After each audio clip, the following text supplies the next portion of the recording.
Do you box again? You get called out by Tommy Fury, who we're going to be talking about in the next couple minutes here. You get called out by someone else. What are the chances that you want to go through this type of pre-show torment again and get in the ring again? I think it comes down a little bit to who my opponent is. I chose a guy who has nothing to lose and everything to gain. And he saw a route that he could take that was working. Exploit and torment a woman.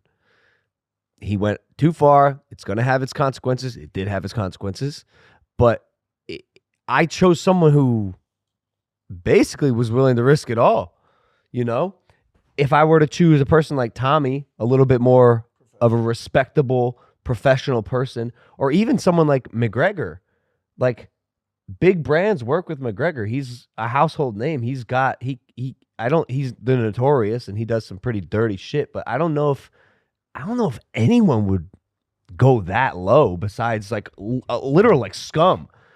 So if it's a super fight and I get the opportunity to put on a big show and really show what I can do, because I didn't do that last night, man. Like I'm reactive, I'm snappy. Like he didn't throw any punches, and so I wasn't able to really show what I can do. Which disappoints me.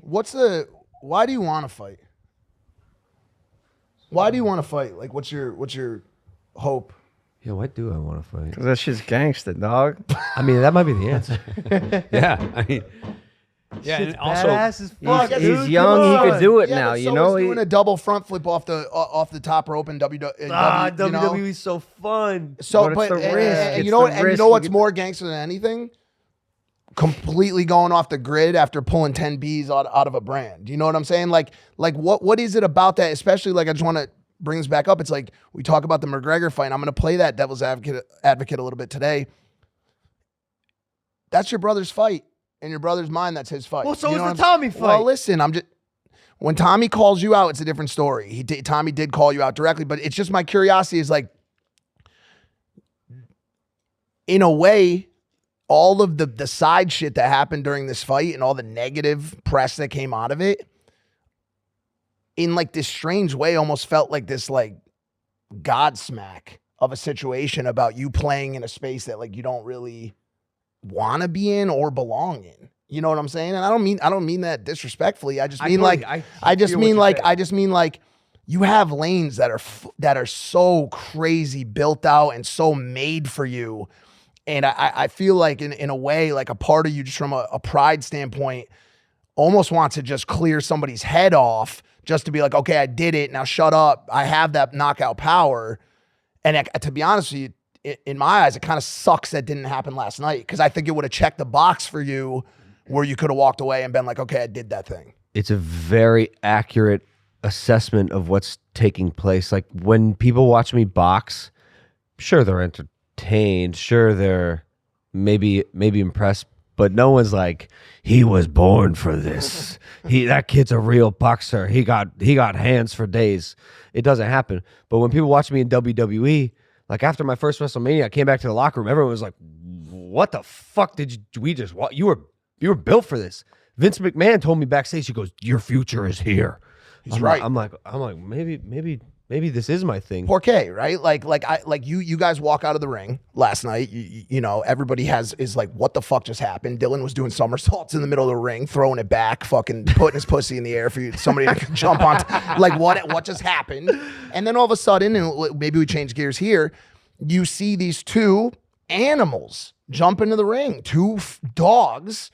Like we'll get into the Jake reactions and everything else after the fact, but the fight is visually and innately different between those two people versus the fight that we had just seen moments earlier. You're talking about KSI and Tommy. KSI and Tommy Fury. It looked like the way they went in there, a it was clashing of they two wanted to animals. fight. Two guys that wanted to fight. And every time their bodies hit together, there was a sound and the sweat fight, and they were just cracking that fucking right hand over and over. And it was like, yo, one of these two is dead set on murdering the other person in the ring.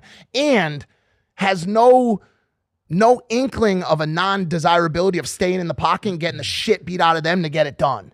Do you know what I'm saying? And in my mind, I'm saying to myself, I don't know who the opponent is for Logan where the fight looks like that.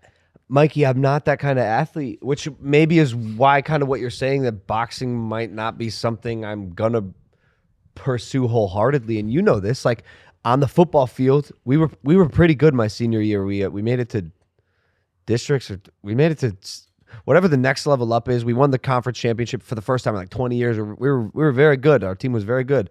And football, there's the chanting and the pre-game speech that the coach gives, and everyone's all hyping each other up.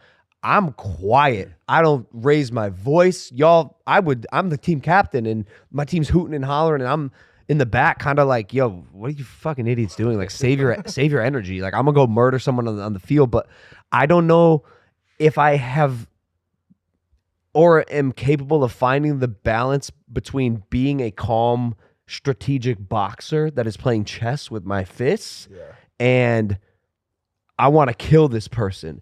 Those are two opposite ends of the spectrum. You know what I'm saying? Like yesterday, our game plan was, which I followed, go in there and box and be calm. KSI and Tommy, that was a fight. There wasn't much boxing. That wasn't like they weren't like boxing. Point. Is the bloodlust required? That's my question. It's like I'm sure we've seen strategic chess piece movers in the sport, and obviously Milton's here, has been watching boxing his whole life. You've seen those fighters, right? But like, is that desire to really get dirty, hurt somebody, and that desire for blood, which I've said on this show before, and I'll say it again, that your brother has so deeply running through his veins. Well, it's weird because for him it's so natural. He feels like he has that balance of wanting to kill someone, but with his mind as the catalyst for it. Like I watched someone like Terrence Crawford, who's a demon, probably one of the best boxers alive right now, who is so clearly thinking about every decision he's making, but it has bad intention. But then you take someone like Mike Tyson, who you flip it and it feels like he just has bad intention. So I don't know if I found that balance yet, and I don't know if I will pursue the sport long enough to. But to answer your question, bro, I just love entertaining. Like this shit's so fun to me. Like the fact that I can go in a boxing match, actually kick some fucking ass. I have a practical skill now that I can use in real life and feel confident and protected in my own body. I can protect my family, my loved ones. But I go in this boxing match post-fight and go, you know what? This is fun. This is cool. 15,000 people. I love you, Manchester. Hope you're having a good ass time. But I gotta go win a WWE championship. Like that merging of worlds just has not been done before. That's great. And that's exciting to me. Hey guys, if you like that clip, hit the subscribe button. And if you want to see more zany clips, click the video right here.